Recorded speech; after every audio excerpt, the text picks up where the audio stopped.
മാർക്കറ്റിൽ ചുമട് ചുമക്കുന്ന കത്തോലിക്ക വൈദികൻ.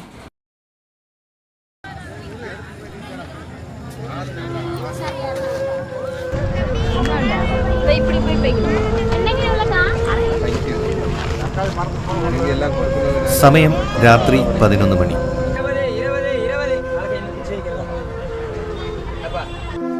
ഒരു കത്തോലിക്ക വൈദികൻ മാർക്കറ്റിൽ ചുമട് ചുമക്കുന്നു. പച്ചക്കറിക്ക് വേണ്ടി പിച്ച തെണ്ടുന്നു. ചിലർ ഇല്ല എന്ന് പറഞ്ഞ് കൈമലർത്തി കാണിക്കുന്നു. കച്ചവടക്കാരൻ്റെ ദയാപൂർവമുള്ള ഒരു നോട്ടത്തിനു വേണ്ടി കാത്തു നിൽക്കുന്നു. ചിലരാവട്ടെ പിന്നെ വരാൻ പറഞ്ഞ് ഒഴിവാക്കുന്നു.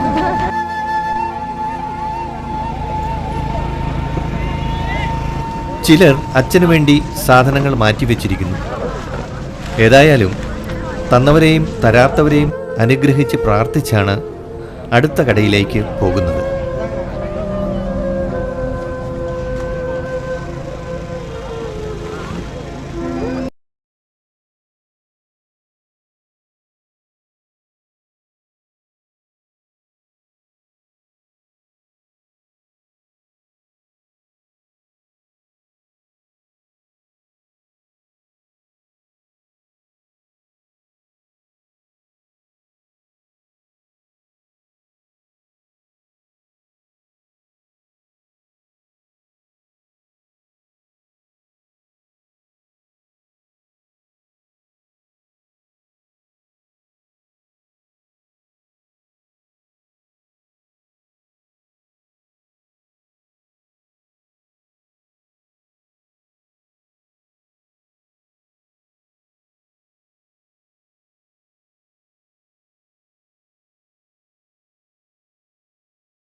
നഗ്നന് ഉടുതുണിയുടെ രൂപത്തിൽ, വിശക്കുന്നവന് ഒരു നേരത്തെ അന്നത്തിൻ്റെ രൂപത്തിൽ തനിക്ക് സാധിക്കുന്നിടത്തെല്ലാം എത്തുന്നു ഈ വൈദികൻ.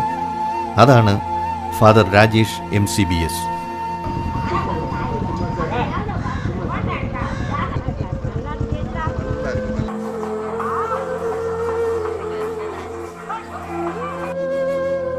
ഇത് ഫാദർ ബിനു കുര്യൻ MCBS. കർത്താവിൻ്റെ പീഡാസഹനങ്ങളെ സ്വയം ഏറ്റുവാങ്ങിയ ഊർജ്ജസ്വലനായ വൈദികൻ. അൻപു ഇല്ലത്തിൻ്റെ അസിസ്റ്റന്റ് ഡയറക്ടറായി ചുറുചുറുക്കോടെ പ്രവർത്തിച്ചു വരുന്നു. ചെറുപ്പം മുതലേ എനിക്ക് ദിവ്യകാരുണ്യ ഈശോയോട് ഒത്തിരിയധികം ഭക്തി ഉണ്ടായിരുന്നു. ഈശോയെ എനിക്ക് ഒത്തിരി സ്വീകരിക്കാൻ എനിക്ക് ഒത്തിരി ഇഷ്ടമായിരുന്നു. അതുകൊണ്ടാണ് ഞാൻ ദിവ്യകാരുണ്യ മിഷണറി സഭയിൽ അച്ഛനാകാൻ വേണ്ടി ചേർന്നതും പഠിച്ച് വീണ്ടും അച്ഛനായി കഴിഞ്ഞപ്പോഴാണെങ്കിൽ പ്രൊവിൻഷ്യൽ അച്ഛൻ അൻപൂലത്തിലേക്ക് പോകണമെന്ന് പറഞ്ഞപ്പോൾ ഒത്തിരിയധികം സന്തോഷമായിരുന്നു. കാരണം ഞങ്ങളുടെ സഭയുടെ ആ ഒരു ചൈതന്യവും സിദ്ധിയും അതെല്ലാം ജീവിക്കാൻ പറ്റിയ നല്ലൊരു ഇടമാണ് അൻപൂലം. ഈ തെരുവിൽ അലയുന്ന മക്കളെ ഞങ്ങൾ നെഞ്ചോട് ചേർത്ത് പിടിച്ച് വിശുദ്ധ കുർബാനയിൽ ഈശോ ചെയ്യുന്ന പോലെ ഈ പാവങ്ങൾക്ക് വേണ്ടി മുറിച്ചു കൊടുക്കാൻ വേണ്ടി എൻ്റെ ആരോഗ്യത്തെയും സമയത്തെയും എനിക്കുള്ളതെല്ലാം എൻ്റെ ജീവിതം തന്നെ പൂർണ്ണമായിട്ട് ഇവിടെയാണ്, ഈ ഒരു അൻപൂലത്തിൻ്റെ മതിൽക്കെട്ടിനുള്ളിലാണ്. ഞാൻ പൂർണ്ണമായിട്ട് അവർക്ക് കൊടുക്കാൻ വേണ്ടി സാധിക്കുന്നു. അത് ഒത്തിരിയധികം എൻ്റെ ജീവിതത്തിന് സന്തോഷം നൽകുന്നുണ്ട്.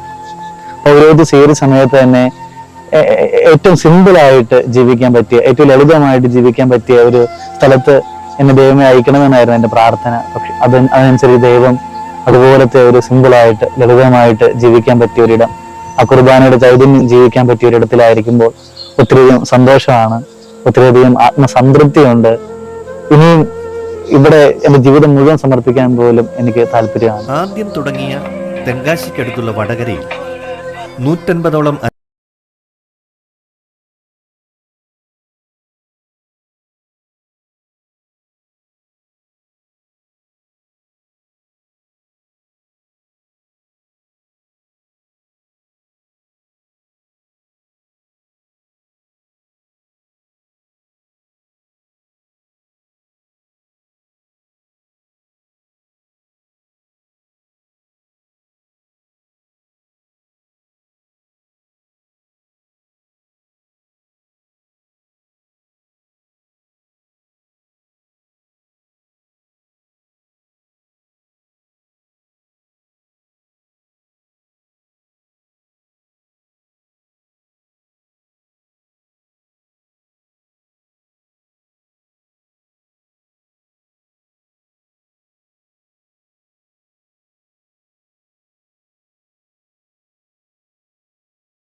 പോകുന്നവർക്കും ഉയർക്കും ഇടയ്ക്കുള്ള 300ഓളം പേർക്കുണ്ടെന്ന് ചിലരെ ഈ പ്രവൃത്തിയുടെ സത്യാവസ്ഥ ബോധ്യപ്പെടുവാൻ ഒരിക്കൽ അൻപു ഇല്ലത്തിലേക്ക് വരാനും അവിടെ നിന്ന് ഭക്ഷണം കഴിക്കാനും ക്ഷണിക്കുന്നതും കണ്ടു.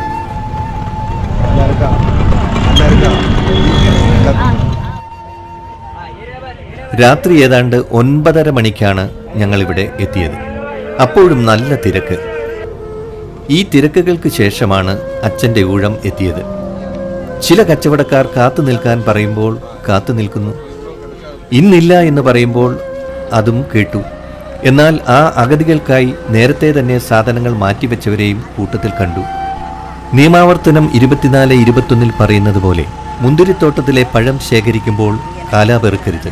അത് പരദേശിക്കും അനാഥനും വിധവയ്ക്കും ഉള്ളതാണ്. സത്യത്തിൽ ഇവിടെ അത് അന്വർത്ഥമാകുകയാണ്.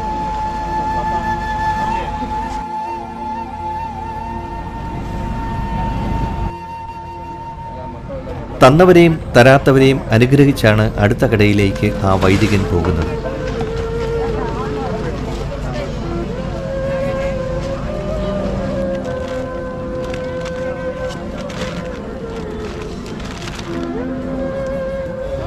ബാക്കിയുള്ള നല്ല ഇറക്കഗുണമുള്ള ഉള്ളങ്ങളാൽ നടന്നു പോകുന്നത് ദേശം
ഒരുക്കുന്നത്. സെന്റർ കൂടിയാണ്. ഞായറാഴ്ച ദിവസങ്ങളിൽ ഗംഗ നഴ്സിംഗ് കോളേജ്, ഇവിടെയുള്ള അടുത്തുള്ള എഞ്ചിനീയറിംഗ് കോളേജ്, അങ്ങനെയുള്ള സ്ഥലങ്ങളിൽ നിന്നൊക്കെ ഉള്ള മലയാളി കുട്ടികൾ, സീറോ മലബാർ, മലങ്കര, അങ്ങനെയുള്ള അവിടെയുള്ള കുട്ടികളെല്ലാം ഇവിടെ വന്ന് കുർബാനയ്ക്കൊക്കെ വരുന്നു. അവരാണ് ഇവിടെ ഞായറാഴ്ച ദിവസത്തെ പാക്കിങ് കാര്യങ്ങളും എല്ലാം ചെയ്യുന്നത്. അങ്ങനെ അവരെ സഹായിക്കുന്നു. ശുശ്രൂഷയുടെ നടുനായകത്വം വഹിക്കുന്നത് സൂര്യച്ചനാണ്. ഒരല്ലല്ലാതെ മൊത്തം കൊണ്ടുപോവുകയും കാര്യങ്ങളെല്ലാം നടക്കുന്നത് അച്ഛന്. എല്ലാ ഞായറാഴ്ചയും നമ്മൾ മക്കൾക്ക് ബിരിയാണിയാണ് കൊടുക്കുക. അതോടൊപ്പം തന്നെ ഒരാഴ്ചയിൽ 2 നോൺ വെജ് കൊടുക്കാനായിട്ട് നമ്മൾ എപ്പോഴും ശ്രദ്ധിക്കുന്നുണ്ട്. ബാക്കി ദിവസങ്ങളിൽ നമ്മൾ ശൈവ സാപ്പാട് അല്ലെങ്കിൽ വെജിറ്റേറിയൻ സാപ്പാടാണ് ഇവിടെ മക്കൾക്ക് കൊടുക്കുക. നമുക്ക് ഈ കായ്കറികളൊക്കെ ലഭിക്കുക, നമ്മൾ പറഞ്ഞതുപോലെ നമ്മൾ തെരുവിൽ ചെന്ന് ചോദിച്ച്, പ്രത്യേകിച്ച് മാർക്കറ്റുകളിൽ ചെന്ന് ചോദിച്ച് പിച്ചയെടുത്താണ് ഇതിനുള്ള വകകൾ നമ്മൾ കണ്ടെത്തുക. അതോടൊപ്പം തന്നെ ഒരു രീതിയിലുള്ള കോംപ്രമൈസും നമ്മൾ ഈ ഭക്ഷണത്തിൽ വരുത്താനായിട്ട് ആഗ്രഹിക്കുന്നില്ല. ഏറ്റവും നല്ല രീതിയിൽ കഴുകി വൃത്തിയാക്കി ഹൈജീൻ എല്ലാം വളരെ കൃത്യതയോടെ പാലിച്ച് നല്ല ഭക്ഷണം നമ്മൾ നമ്മുടെ മക്കൾക്ക് കൊടുക്കുവാനായിട്ട് ആഗ്രഹിക്കുക. കാരണം വിശുദ്ധ കുർബാനയുടെ ഒരു ശുശ്രൂഷയും കൂടിയാണിത്. ഞങ്ങൾ പരിശുദ്ധ കുർബാന ഏറ്റവും വിശുദ്ധിയോടെ അർപ്പിക്കുന്നു. അതിനുശേഷം പരിശുദ്ധ കുർബാനയുടെ പ്രവർത്തികൾ ചെയ്യുവാനായിട്ടാണ് ഞങ്ങൾ എല്ലാവരും ഒന്നുചേർന്ന് ഞങ്ങൾ ആഗ്രഹിക്കുകയും ചെയ്യുകയും ചെയ്യാം. ഈ തെരുവിലുള്ള മക്കളിൽ ഈശോയുടെ മുഖം കണ്ടുകൊണ്ടാണ് ഞങ്ങൾ ഈ ശുശ്രൂഷ ചെയ്യുകയും ചെയ്യുന്നത്. இதில் பங்கெடுக்கிறதுல எங்களுக்கு ரொம்ப சந்தோஷம். ஏன்னா கடந்த மார்ச் மாதத்தில் இந்த ஆதரவற்ற முதியோருக்கு, ஏழைகளுக்கு வீட்டில் கொண்டே சாப்பாடு கொடுக்குற ஆரம்பித்தாங்க. 108 சாப்பாட்டில் ஆரம்பித்து இன்றைக்கு ஒவ்வொரு நாளும் 250 பேருக்கு இந்த ஏரியாவில் ஏறக்குறைய ஒரு 10-15 கிலோமீட்டர் சுற்று வட்டாரத்தில் இவங்க வீட்டுக்கே கொண்டு போய் அந்த சாப்பாடை கொடுக்குறாங்க. Oh, I am extremely happy. I am happy to serve the poor, hungry people.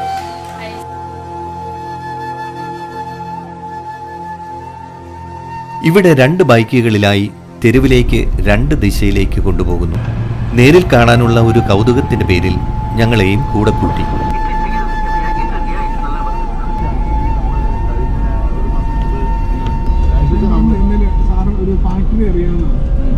ഒരു കിലോ അരിക്ക് 69 രൂപ ഇവിടെ. ആ സെയിം അല്ല, ഇത് വേറെ അരിയല്ലേ? ഇത് ഇവര് ഈ പൊന്നിയരിശി കഴിക്കുള്ളൂ. ഈ പൊതിക്ക് വേണ്ടി മനുഷ്യർ പലയിടങ്ങളിലും കാത്തു നിൽക്കുന്ന കാഴ്ച എന്നെ അത്ഭുതപ്പെടുത്തുക തന്നെ ചെയ്തു.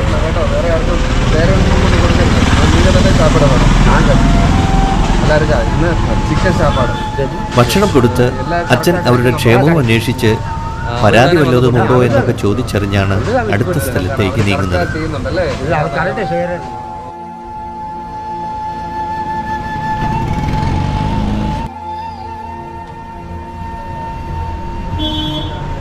വിതരണത്തിന് പോകുന്ന വഴിക്ക് ഒരു അമ്പലത്തിൽ ഒരു മീറ്റിംഗ് നടക്കുന്നു. അവരോടും ഈ പ്രവർത്തനത്തിന്റെ കാര്യം വിശദീകരിക്കുകയും അൻപു ഇല്ലത്തിലേക്ക് ക്ഷണിക്കുകയും ചെയ്യും.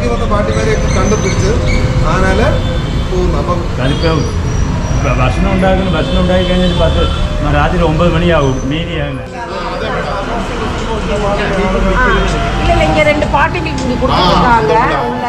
ஒரு ദിവസം விசிட் பண்ணோம் கேட்டோ. நீங்க எல்லாம் விசிட் பண்ணோம், நம்ம எல்லாம் சேர்ந்து ചെയ്യുന്നത്. இல்ல நாங்க யோசனை பண்ணோம். நான் நினைச்சேன் இது அன்பு இல்லன்னு சொல்லிட்டு கவுண்டமலை ஒண்ணு இருக்கு இல்லீங்களா, அந்த ஒரு ட்ரஸ்ட் கருணை இல்ல அன்பு இல்லன்னு வந்ததனால அது ஒரு நீங்க எல்லாம் I want to welcome you. நீங்க எல்லாம் வரவேற்பு. இந்த கோவில் மாதிரி തന്നെ വിശുദ്ധமான இடம் அது. கண்டிப்பா கண்டிப்பாங்க. புனிதமான இடம்.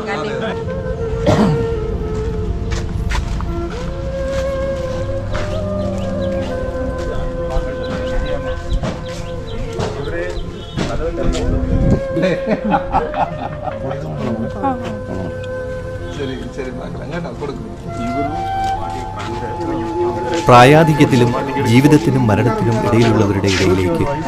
நல்லா இருக்கா? டெய்லி சாப்பாடு கிடைக்குதா? ஆனா நல்ல சாப்பாடா? கறிയൊക്കെ கிடைக்குதா? கறிയൊക്കെ கிடைக்குதா? எல்லாம் கிடைக்குது. எல்லாம் நல்லா சாப்பிடணும் கேட்டோ. நீங்க கண்டிப்பா எல்லாமே சாப்பிடணும்.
ஃப்ரீயாக தான் இருக்கும். ஓ லட்சுமி அம்மா, என்ன அம்மா காலൊക്കെ இப்படி இருக்கிறது? கால் ரெண்டும் வீங்கி இருக்குல்ல? ஓ ஓகே, இங்கே உட்கார. ஓ சாப்பாடு சரி கிடைக்குதா? ഓ കാലെല്ലാം ഇരിക്കുന്ന ഇരിപ്പ് കണ്ടില്ലേ? അയ്യോ.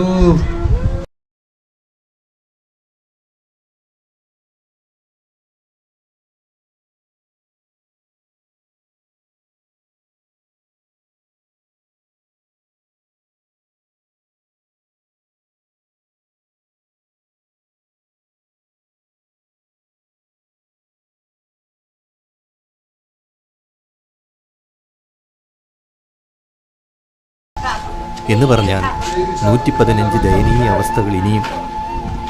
അങ്ങനെ അൻപു ഇല്ലം ഒരു ദിവസം വിതരണം ചെയ്യുന്ന ഭക്ഷണപ്പൊതികളുടെ എണ്ണം 750 ഒട്ടിയ വയറുകൾ. എല്ലാം നിങ്ങളെപ്പോലെയുള്ള സുമനസ്സുകൾ നൽകിയ പണം കൊണ്ട് തന്നെയാണ് ഇക്കാര്യങ്ങൾ നടന്നു പോകുന്നത്.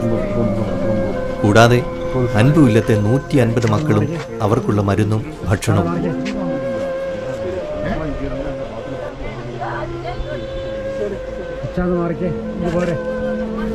ഇതിനേക്കാൾ ദയനീയ കാഴ്ചകൾ ഇനിയും.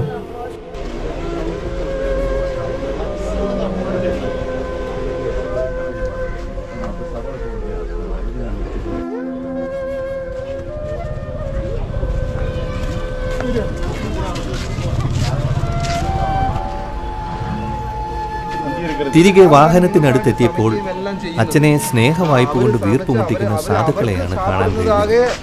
சமைக்கிறது அல்ல, ഞങ്ങൾക്ക് വേറെ നിങ്ങൾക്ക് வேற சாப்பாடு கிடையாது. இருக்கிற சாப்பாடு தான் ഞങ്ങൾ சாப்பிடுறது.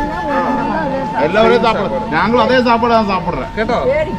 இந்த ஃபாதர் பெரிய ஃபாதர் தென்காசியில் இருக்கிறாரு. കേട്ടോ? நீங்க தானே பெரியவர். ഈ പ്രവൃത്തിയെ എന്ത് പേര് ചൊല്ലി വിളിക്കും?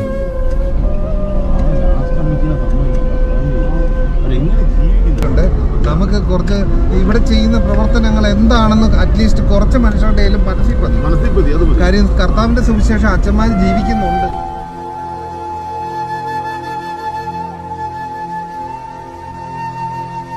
തമിഴർ ഇദ്ദേഹത്തെ വിശേഷിപ്പിക്കുന്നത് പോലെ ഞാനും വിളിക്കുകയാണ് തമിഴ്നാട്ടിലെ ഫ്രാൻസിസ് അസീസി. സത്യമായും ഞാൻ നിങ്ങളോട് പറയുന്നു, എൻ്റെ ഏറ്റവും എളിയ ഈ സഹോദരന്മാരിൽ ഒരുവന് നിങ്ങൾ ഇത് ചെയ്തു കൊടുത്തപ്പോൾ എനിക്ക് തന്നെയാണ് ചെയ്തു തന്നത്.